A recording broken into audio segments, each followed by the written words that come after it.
No version of the DC universe has been more argued about, defended, hated, recut, or abandoned than the Snyderverse.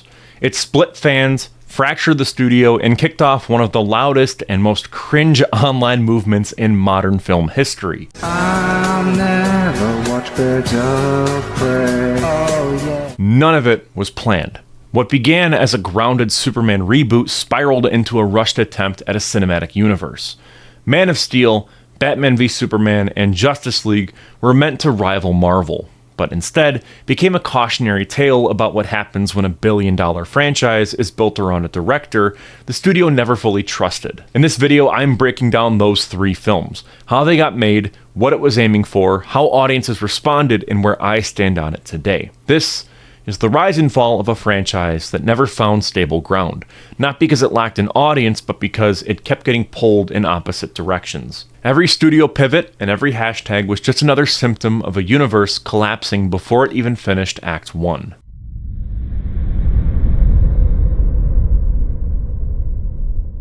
By 2010, Warner Bros. Was desperate. The Dark Knight had raised the bar, but Superman Returns left no impact. It was too safe, too nostalgic, and at the end of the day, nobody cared. The studio wanted something modern to rival Marvel's rise. With Nolan finishing his Batman trilogy, they brought him on to produce a new Superman film. He declined to direct, but his name became the main marketing hook. David S. Goyer was hired to write, Zack Snyder to direct, and Snyder pitched Superman as being a mythic and unknowable force. Goyer approached it like a first contact story, and together they reimagined Superman as something distant, less human, more alien. Man of Steel was released in 2013. The first 30 minutes or so take place entirely on Krypton, with Russell Crowe riding dragons and firing plasma rifles. From there, the movie follows Clark Kent as he wanders the Earth, working odd jobs, getting into bar fights, and flashing back to his time with the Kents. Eventually, General Zod arrives and threatens to terraform the planet. Clark becomes Superman and stops him, killing Zod in a climactic battle that levels most of Metropolis. The reaction was immediate and messy. Critics were split. Some liked the visual scope and scale of it. Others found it to be very cold and joyless. Fans argued over whether the character was being redefined or misrepresented.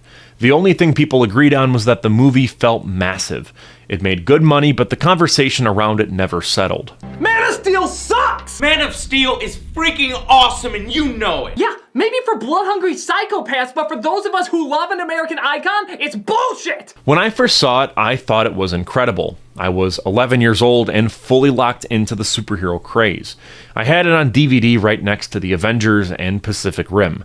I watched it constantly. The grounded tone made it feel so cinematic. The fights looked like something pulled straight from a video game. I was obsessed with General Zod. I had multiple action figures of him. Back then, I didn't question any of this. It was just another cool superhero movie, but with better effects and a more serious vibe. I remember thinking the future of DC at the time looked very solid.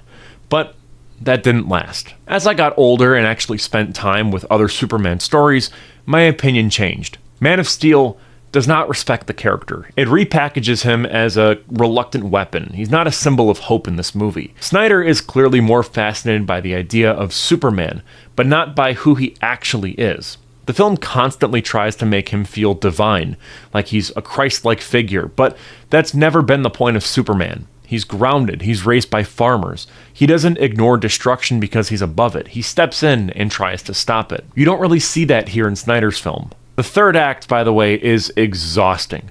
The fight goes on forever. Buildings collapse nonstop. Thousands, probably millions of people die. And Superman doesn't really seem to notice or care. He dodges attacks and lets trucks explode behind him. There's no awareness, there's no urgency. The movie wants the action to feel serious, but it never shows Superman acting like a protector. Though one thing I will say is that the decision to have him kill Zod never bothered me. There is precedent for that in the comics of him killing villains. The issue is that the emotional weight just isn't earned. Snyder thinks that destruction equals stakes, but it turns into noise. Michael Shannon gives the best performance in the movie. He's fully locked in. Henry Cavill is just flat by comparison. He is a charisma void. He looks the part, but he never brings any warmth to the character. And it's not just him either. Everyone feels dialed down except for Michael Shannon. It's like he's the only one that's actually trying in this movie. Man of Steel is a movie that feels uneven more than anything else. It looks expensive and occasionally ambitious, but it fails to grasp what makes Superman compelling. It builds him up as a god and forgets that he's supposed to be a human first. For me, it's a mediocre action film that fumbles the basics of the character that it's trying to reboot. That was the first red flag, and the studio didn't even blink. Instead of slowing down, they doubled the stakes. Before Man of Steel could even find its footing, they announced the sequel. Batman was coming.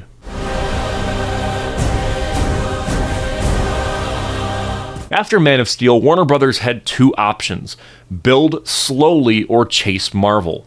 They chose the latter. Instead of making a proper sequel, they announced Batman v Superman at Comic-Con 2013.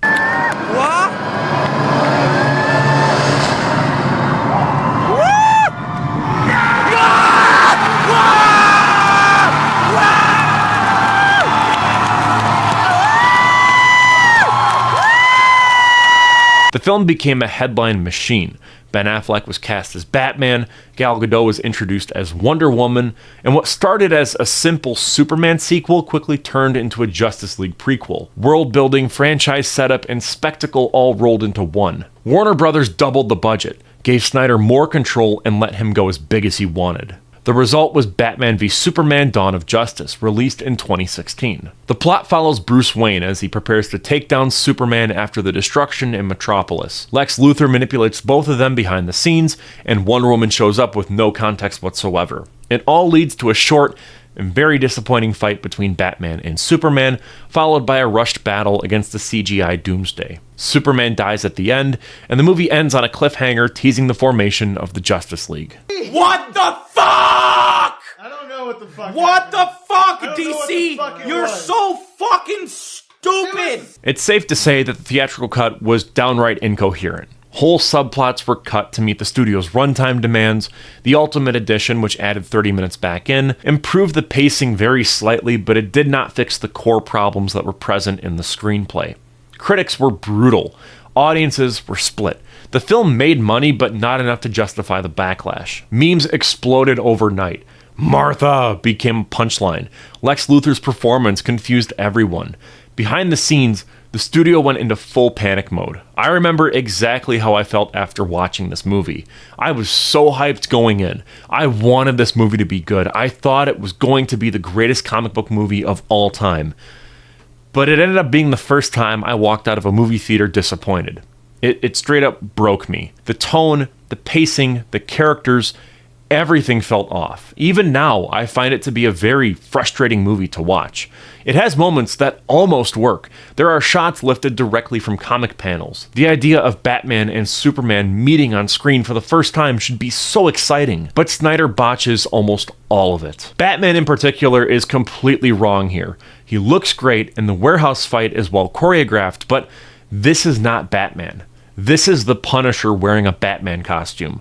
He uses guns, he kills criminals, and he mows people down with the Batmobile. I know that other movies have shown Batman killing, but that's never been the standard.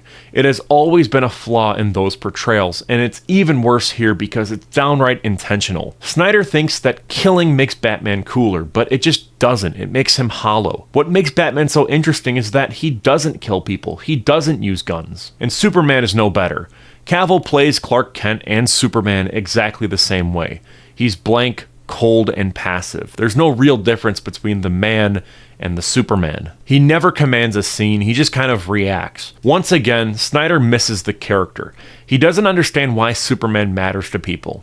This version doesn't inspire anything. He just drags himself through the plot like a burden. The fight between Batman and Superman is built up for over an hour and it ends in a single conversation. The conflict has no emotional weight whatsoever. Lex Luthor is the one pulling the strings, but Jesse Eisenberg's performance is borderline unwatchable. Ahoy, ahoy! I did not know you were here. He stammers and flails like a cartoon character. It's closer to the Riddler than Lex Luthor. Where's a rock have to do with Homeland Security? Homeland Security? No, ma'am. planetary security. There's just no menace to him. We don't have to depend upon the kindness of monsters. And I'm gonna just bring this up, like, flat out. Killing Superman in his second on-screen appearance is a terrible decision. In the comics, his death mattered because it happened after years of stories. Here, it happens before the character is even defined. The world in the movie doesn't even like him. There's active protests saying that he should go back to his home planet. So, when he dies, there's no emotional impact. The funeral scenes ring hollow because the audience knows that he's just going to come back to life anyways, and the characters in the film have no real reason to mourn him. It feels like the studio is just trying to skip to the climax of a story that they never bothered to earn. And the Doomsday fight is the worst part of the movie. The creature design is awful, the CGI is weightless, the setting is generic, it's loud and chaotic, and there's just nothing at stake. It's just exhausting and empty. What frustrates me the most is that this movie never feels like it cares about Batman or Superman. It cares more about the mythology around them. It cares about setup, the brand, and looking cool and being dark. It never once takes the time to understand why these characters have lasted for 80 years. Batman v Superman: Dawn of Justice is a total mess. It's self-important, poorly structured, and obsessed with tone over substance. Fans of this film have tried to spin it as being misunderstood or secretly brilliant, but there's nothing buried under the surface. What you see is what you get. A clumsy, loud, and deeply misguided blockbuster that tried to build a universe without building a story first. Warner Brothers wanted this movie to launch a cinematic empire. Instead, it launched a billion-dollar crisis. After Batman v Superman imploded with critics and confused the general audience, Warner Brothers started panicking. They didn't cancel Snyder's next film, but they made it clear that changes were expected. The studio mandated a lighter tone, a shorter runtime, and fewer self-serious monologues. Snyder was still in charge, but his control was slipping. Production began under tense conditions. Snyder had a full 5-film arc in mind, but Warner Brothers just wasn't interested in giving him room to finish it. Halfway through post-production, Snyder's daughter passed away. He stepped away entirely from the film, and Joss Whedon was brought in to finish it. What followed was a total disaster. The 2017 Justice League movie is a Frankenstein movie. Half of it is Snyder's footage, half of it is Whedon's rewrites and reshoots. The tone shifts from scene to scene. The visuals are so inconsistent and the pacing is completely broken. The worst though is the CGI, which is downright embarrassing, especially on Superman. His face is digitally reconstructed to remove a mustache that Cavill had grown for another role. It looks unnatural in every scene he's in. The film also added forced Reddit tier jokes and constant one-liners that feel completely out of place, especially from Batman. The plot is straightforward though. Steppenwolf, a generic alien villain, arrives on Earth to collect glowing cubes. Batman and Wonder Woman recruit a team, Superman comes back from the dead and joins the final fight. The world is saved, and nothing about the story feels earned. Character arcs are either rushed or missing entirely. Emotional beats are undercut by awkward humor, and the film ends without any real resolution because it was never designed to be the ending. It was supposed to set up sequels that never happened. Now, full transparency, I didn't see this movie in theaters. I didn't care. Suicide Squad was terrible, and I was burned out. I had no interest in watching another broken movie pretending to be part of a shared universe.